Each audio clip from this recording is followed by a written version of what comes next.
The story you are about to hear is true. Only the names have been changed to protect the innocent. Dragnet.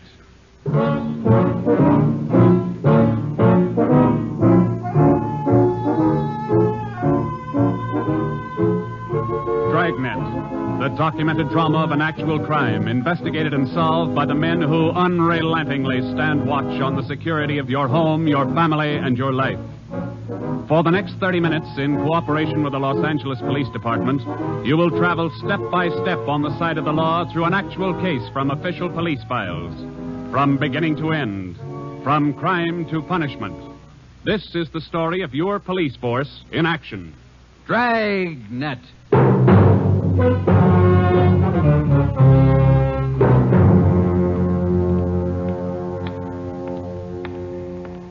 It was Tuesday, March 25th. It was cold in Los Angeles.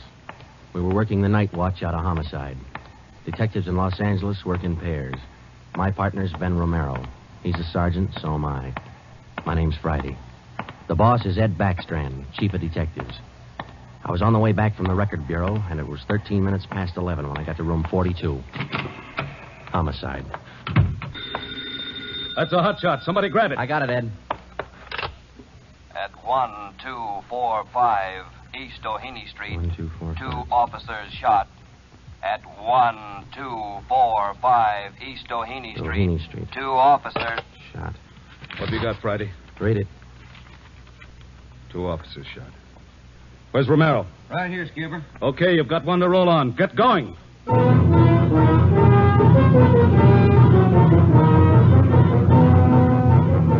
Both Ben and I knew where we were heading. We'd recognized the address. It was the Trapdoor Cafe, a joint in the south end of town that did business with a pretty rough crowd. 13 minutes later, we pulled up in front. 2 patrolmen had the crowd pretty well pushed back. There was a cruiser car in front of the cafe. The car door was open, and an officer was sprawled across the seat. He was conscious but weak, and one of his pant legs was pretty red. Hello, Sarge. Hi, how you doing? I've done better. Yeah, well, what happened? Williams and I were cruising. We've been keeping an eye on this cafe lately. Tonight we decided to take a look. And just as we went in, 2 guys left in a hurry, the back door. We followed them out into the alley. It was dark out there, and I called to them. I said, "Hey, fellas, just a minute, I want to talk to you." They stopped? I'll say. One of them whirled. He had a gun in his left hand. He shot both of us. Left hand, huh? Williams went down and out. I went down, but I took a shot at them. No effect. And I started crawling out here to the car so I could call in. You started crawling? Yeah. Wait a minute, Emerson. Weren't there any people around by that time? Yeah, quite a few ran out after the shots. You mean nobody would help you to the car? That's right. Did you get a good look at either of the gunmen? Well, one of them was tall. I think he was a redhead. There was something funny about his nose. That's all I saw. It's too dark out there. Williams was closer. I think he got a good look. Sure, the other officer, Williams. He's in pretty bad shape. Is he breathing? He's still alive, Emerson. I don't know how much time he's got. Ambulance? On the way. Okay, let's round up all the men who are in the cafe. We're taking them in.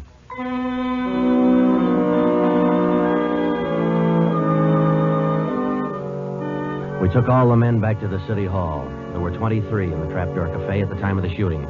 We questioned all of them. One of them said there had been a redhead in the place, but he couldn't describe him.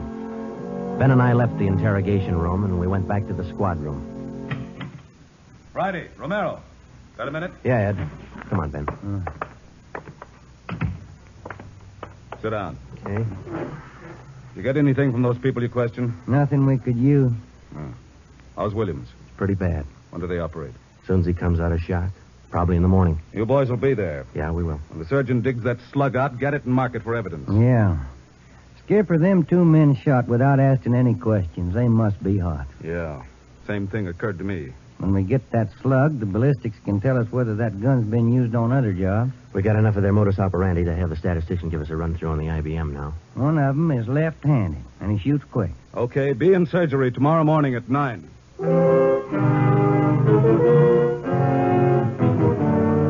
Neither Ben or I said much on the way home, but we were both thinking the same thing. I knew the chief was thinking it, too. Here were 2 men who'd shot a couple of police officers without asking any questions. Now, I suppose you've heard a lot of stories about what the force thinks of cop killers. Sure. We don't like to lose our friends and partners any better than anybody else would. Why not figure it this way? If these two guys would gun a couple of armed police officers, do you think they'd hesitate to shoot you, the unarmed citizen?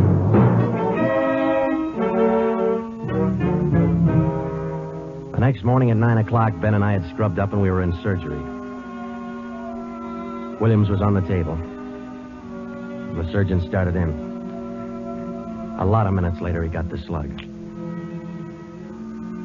As for Williams, they took out 7 feet of his intestine and said he might pull through.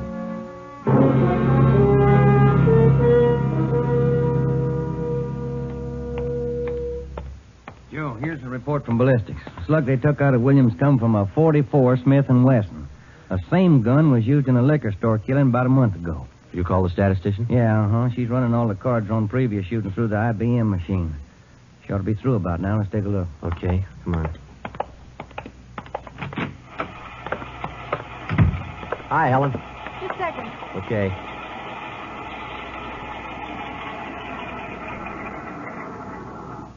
Well, that's it for it. These cards will give you all the shootings pulled by 2 men on foot who shot quick, one of them left-handed. Right. They're all yours. You sure can tell a lot from just a bunch of little holes in these cards, can't you? I can't, but this IBM machine can. It never ceases to amaze me. Okay, shall we check the cards, huh? Yeah, sure.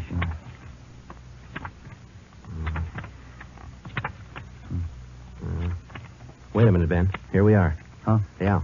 Here's that liquor store killing ballistics tied the Smith Wesson in on. Same gun that Emerson Williams was shot with? Well, it checks out. The liquor store was in the same neighborhood as the Trapdoor Cafe. Same gun, huh? Got to be. How long ago? A month ago, yeah. Ben, take the DR number off this card and let's pull the crime report on that job.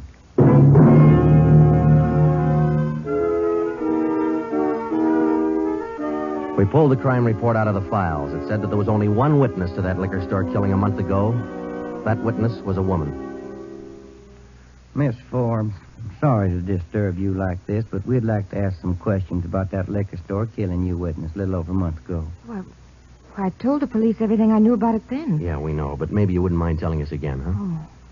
No, I guess not. I've been trying to forget it, to tell the truth.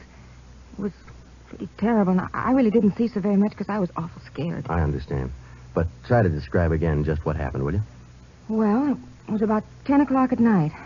I was walking down the street toward home when I realized I was all out of cigarettes. Well, I was right in front of the liquor store then, so I went in. The clerk was behind the counter, and there were 2 men standing there arguing. What's the idea of changing your mind? I thought we was going to get bourbon. No, let's get the wine. I want bourbon. Costs too much. Wine's good enough. The rest of them want bourbon, too. We better talk to them. Well, okay. We'll be back when we make up our mind, mister. 2 men walked out of the store, and the clerk smiled at me and shrugged his shoulders. I bought a pack of cigarettes and turned to leave. But just then the 2 men came back in again, and each of them had a gun in his hand. This is stick up, mister. The clerk just sort of crumpled to the floor. I couldn't believe my eyes, but that's just how it happened. The men said this is a stick-up, and then they shot him right away. Get over against the wall, lady, or you'll get the same. One of them punched the no sale on the cash register. I was shaking so I almost caved in. He scooped the money out of the drawer and stuffed it into his pocket. And then the other one went over to where the liquor clerk was lying face down. He knelt down beside the clerk and he put his gun against the clerk's spine. Then they both ran out of the store. Oh, it was terrible. That clerk, he was lying there helpless and wounded, and they deliberately... Yeah, Miss Forbes, I understand. Oh, Miss Forbes, you said that both of the men had guns. Yes.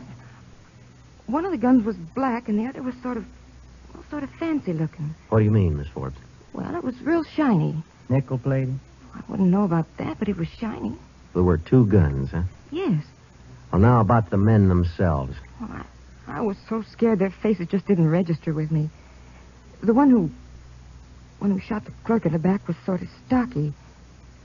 That's about the best I can do. Well, you mentioned in the report that one of the men was left-handed. Yes, I do remember that. Uh-huh.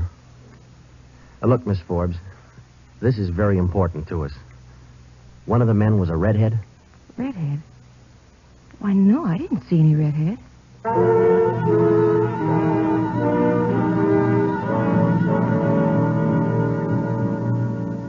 Skipper, me and Joe's run right smack into a stone wall on this thing. What's the complication? Well, there's more than one, Ed.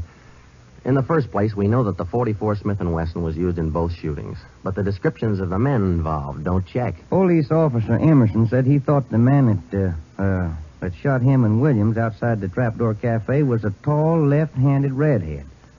Said there's something funny about his nose. You think Williams got a better look at him? Well, he probably did, but Williams isn't strong enough to talk yet. And a girl that witnessed the liquor store killing a month ago said that one of those men was left-handed.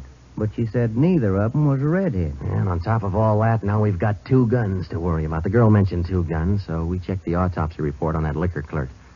And, Ed, the bullet that actually killed him came from a .32-20, not a .44 Smith & Wesson. That fact didn't get any publicity at the time, did it? No, it didn't. Okay. We won't give it any publicity now either. With a lot on, it's just the .44 Smith & Wesson we're after. Because if whoever owns the .32-20 finds out it's hot, we'll never get it. Anything else? Well, we sent teletypes to all outlying stations in neighboring cities. Told them that if they get any red-headed suspects, no matter what charge they got them on, to hold them for questioning. Yeah. Now, how about this .32-20, the actual murder weapon? Any leads on it? We've got one, Ed. We've been checking the records, and we discovered that 4 hours after the liquor store killing, a taxi driver in the neighborhood was shot and robbed. Slug was pretty well mashed, but there was enough to tell it was from a .32-20. So we're going over to question the taxi driver now. Good. Well, I think you boys are on the right trail. So far, what we've got is mostly unrelated facts, but sooner or later, those facts have all got to tie in at some point along the line. Find that point. Yeah,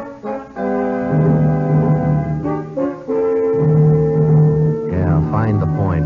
Find the tie-in. Well, Ben and I went over to see the taxi driver, a guy who was living on borrowed time. Yeah, it was about 2 o'clock in the morning when it happened.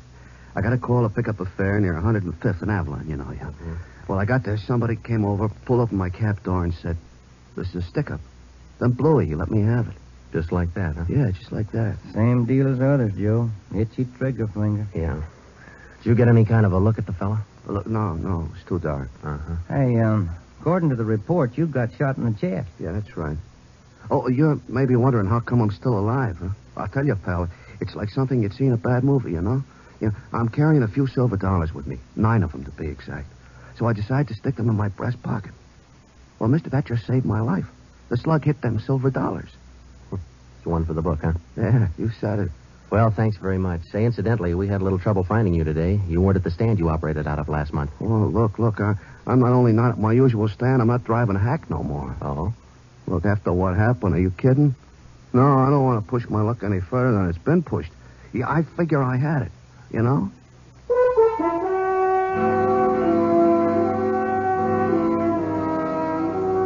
And about that time, Ben and I were beginning to figure we'd had it. We were getting nowhere fast. We had a few informants nosing around, but so far they hadn't come up with any leads. Well, Ben and I followed up all the teletypes that poured in. We just got back from Santa Ana, where we'd been questioning a red-headed suspect, and we'd flopped in the squad room when Chief Backstrand's door opened. Friday. Romero. Got a minute? Yes, Skip.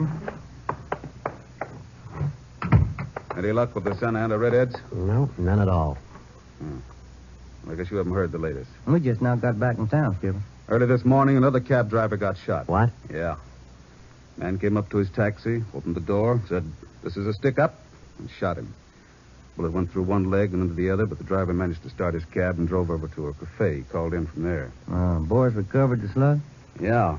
It came from the same .44 Smith & Wesson that was used in the other 2 jobs. The cab driver get a look at the gunman? Yeah, briefly. Was it the redhead? No. Oh, the stocky guy. He wasn't redheaded and he wasn't stocky. That's all the driver knows. Well, that's great. Skipper, this is beginning to sound like a gun of the month club. You reckon somebody's renting them guns out? Well, they're passing the guns around all right, but I think they're working together. The way they operate indicates that. Yeah, the trigger-happy routine. Killing is apparently more than a business to them. It's pleasure, too. That's why we've got to get to them fast. Come over here. All right. Come on, Ben. Here. Take a look at this map. Uh-huh. Here's the Trapdoor Cafe, and over here's the liquor store. And down here is where the first cab driver got shot. Mm-hmm. Right here's where the second one got it. All of the shootings have taken place within an area of 10 square blocks. Okay. Tonight we're going to throw a blockade around that whole area. Good. It'll go into effect at 10 p.m. At 9:45 p.m., cars and officers started drifting into the area by 2s and 3s. And at 10, when Backstrand, Ben, and I arrived, the whole area was sewed up tighter than a tick. Now, code 3. Davis? All set? All set. We got a primary line and a secondary line. If anyone tries to make a break, we'll pick them up in the secondary. Okay. Friday and Romero here will cruise around the area with me. Go to work, men.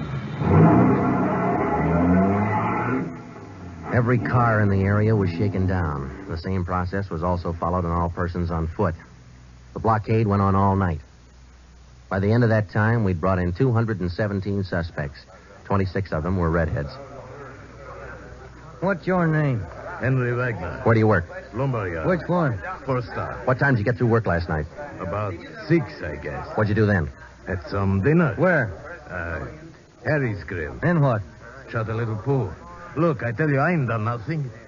Now, let's go back to the day before yesterday. Did you work at... And that's the way it went all day long. We shot question after question at them, working them gradually back to the days on which the shootings had taken place. When it was all over, we got 6 men wanted in other cities on various charges. We got quite an assortment of guns and knives. But as far as the shootings were concerned, we got nothing. Well, I guess that's the last of them. Oh, I was running out of questions there at the end. You two boys better go on home and get some sleep. Well, I was kind of figuring on checking back over the reports to see if we might have overlooked something. I said go on home. You two boys have been at it for 32 hours straight. Look at you. You're both so groggy you can hardly stand up. You need sleep. It's 4 p.m. now. Don't come back until 10 p.m.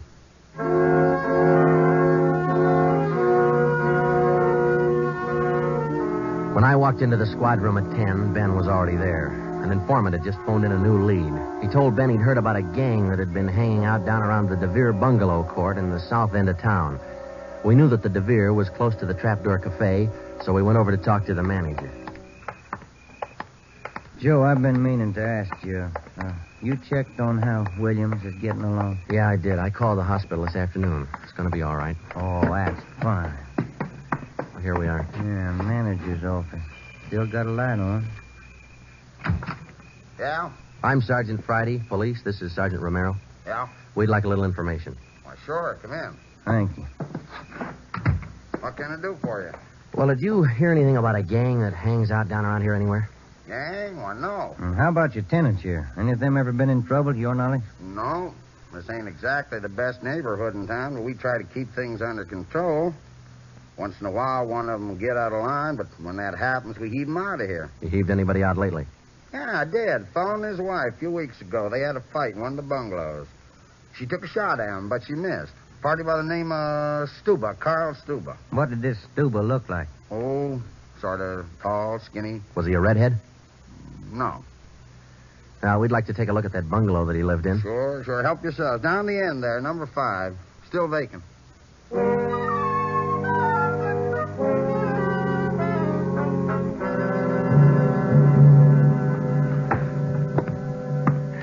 Well, I guess that does it. Stuba didn't leave a thing behind. Matter of fact, we don't have anything to prove that this Stuba's tied in at all. We're only working on a hunch. Hey, Joe, look. Where? Up on the wall there, just by the window. Oh, yeah. Yeah, that plaster there, it's newer than the rest. You got a knife? I sure have, boy, and I'm carving. That manager'd be awful unhappy with me if he was here. Yeah, he would. Yeah, it might... Hey, Joe, here it is. A slug. They plastered right over it. Okay, dig it out, and let's hope it matches. It matched. The slug from the wall came from the same .44 Smith Wesson that had been used in the other shootings. So now we had a name to work on, Carl Stuba. But he'd done a good job of dropping out of sight. Well, the next day, Ben thought he had another lead. I've just been talking to another informant, Joe. He says he heard that there's a fella down in that neighborhood been trying to sell a gun lately. What kind of a gun? Nickel-plated with steer horn handles. Nickel-plated. Well, maybe that's our .44 Smith & Wesson. Maybe. Did the informant know who this man was? Said the feller's name was Alonzo. Yeah. Alonzo who? Just Alonzo. That's all he knew.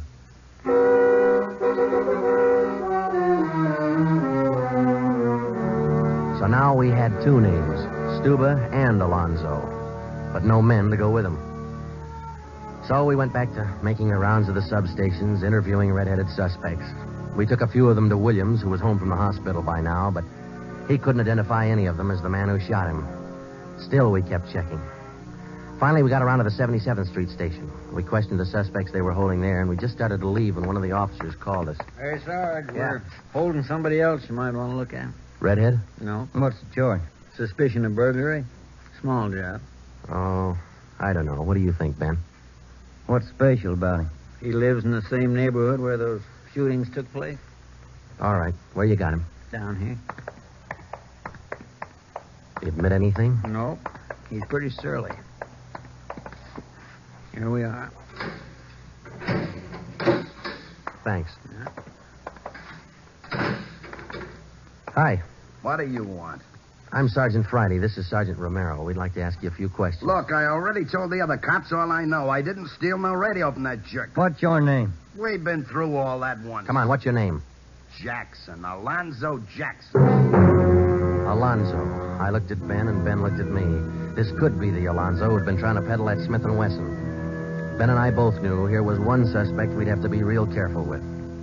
Alonzo, according to the records, this burglary you're suspected of took place on the night of the 27th. Look, how many times do I have to tell you guys they didn't have anything to do with it? You got an alibi for that night? Sure, I got an alibi. I was out with a couple of friends, I can tell you. What's your friends' names, Alonzo? One of them's Crandall, the other Stuber. Stuber, the guy who used to live in the bungalow court. Well, we told Alonzo he'd have to produce his two friends to give him an alibi for the burglary charge, and he bit. He went with us, and he pointed out where Stuber was living now. No wonder we hadn't been able to find him.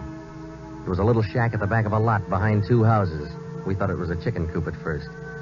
We took Alonzo back to the station, then we picked up Stuber. He was surprised to see us and not very happy. We took him in. Next, Alonzo gave us Crandall's address.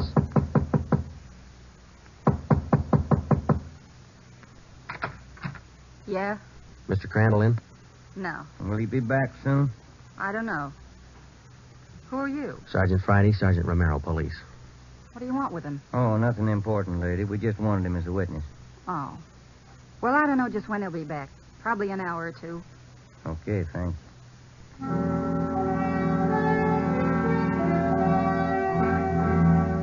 We went down the street away, and we staked out in the car.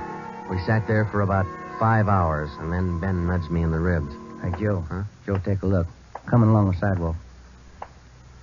Yeah. And he's got red hair. Come on. Crandall. Huh? Your name Crandall? Who are you? Friday Romero, police. Police. What do you want with me? I haven't done nothing. Well, then you got nothing in the world to worry about. Come on.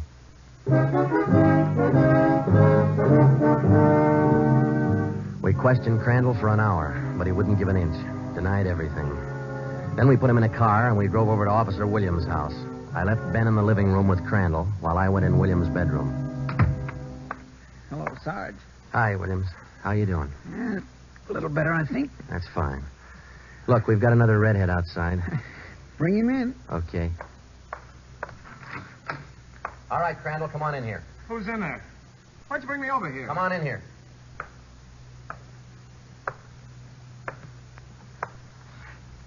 How about it, Williams? That's the guy. No, That's the guy that shot me. Well, Crandall? No. Yeah. It was an accident. I didn't mean to shoot him. It was an accident. Once Crandall got started, he talked his head off. He also admitted being in on the liquor store killing, but insisted he was only the lookout. We took him back to the station and got his whole story down on a tape recorder. Yeah, he was left-handed. Then we went back to Alonzo, who didn't know we had Crandall's confession. We met the chief in the hall outside the room where they were holding Alonzo. About ready to tie the knot? Oh, hope so, Chief. But Alonzo hasn't given any yet, and we still haven't found those guns. We've got one of them. Which one? The Smith & Wesson. Stuber popped about that one 10 minutes ago. Said he left it with his girl. A couple of the boys are on their way over to get it now. That's good, Ed. That leaves just the 32-20. You haven't mentioned the 32-20 to Alonzo, have you? No. He still thinks we're after that Smith & Wesson, and that's the way we're going to play it right now. Go ahead. Look, how much longer are you guys going to hold me here? Didn't you check with those friends of mine? Alonzo, we got a tip that you've been trying to sell a gun lately. A gun? Yeah, 44 Smith & Wesson. Oh. No, it's not true. That Smith & Wesson's been used in a couple of robbery jobs this month, and we think it's your gun. That's a lie. Any proof of that? Why, yeah. Sure, I got proof of that. I used to have a gun, but it wasn't a Smith & Wesson. Look, If I tell you where it is, that ought to convince you, shouldn't it? It'll help things. Okay. I sold it to a neighbor of mine. He gave me $7. I'll give you his address. You sure it's not a Smith & Wesson? Sure, I'm sure. It's a 3220. Yeah, it worked. We went to the neighbor's address, and he admitted having bought the 3220, but said he'd lent it to a friend who'd never returned it. The friend had hocked the gun to a barber. The barber gave him $15 and a haircut for it. We finally got it from the barber, and we came back to the station. I'm all set, Joe. I'll be in the next room. Just give me the nod. Okay. Hello, Alonzo. Hey, you got the gun. Yeah, we got the gun. Well, now maybe you'll believe I'm on the level. Okay if I go now? I guess we won't be able to hold you here much longer. You can say that again, brother. You could have saved a lot of time if you'd have listened to what I've been trying to tell you all along. I guess you're right, Alonzo. Sure, I'm right. You know, you guys would be a lot better off. You believe guys like me the first time we tell you something. But on the liquor Instead store of job, running- I was only a lookout. I was outside. It was the other two who pulled that one. Stuba and Alonzo. Alonzo killed the clerk. Hold it, Alonzo. Dirty, All screaming right, rat. Alonzo, that's enough. Now, come on, how about it? Well, what's the use? All right. That's like he said. Okay, Ben, bring the recorder in here. Alonzo's ready to make a record now.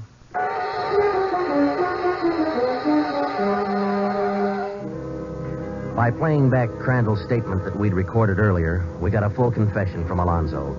We took the three of them out and had them reenact the 4 shootings, and we photographed it on sound film.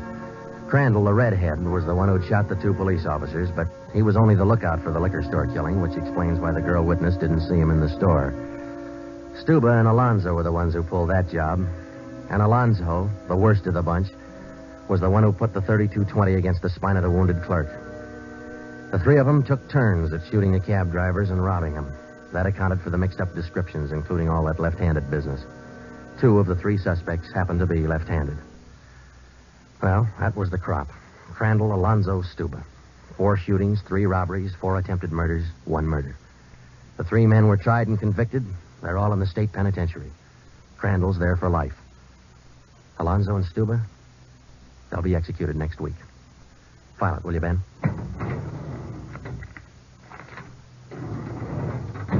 Case closed. Dragnet.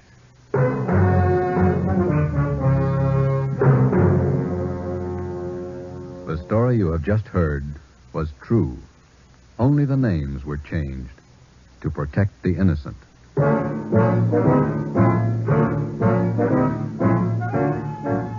You have just heard the second in a new series of authentic cases from official files. Technical advice for Dragnet comes from the office of C.B. Horrell, Chief of Police, Los Angeles Police Department. Tonight's program is dedicated to Radio Officer Delmer E. Cook of the Los Angeles Police Department, who, on the afternoon of December 6, 1948, gave his life so that yours might be more secure.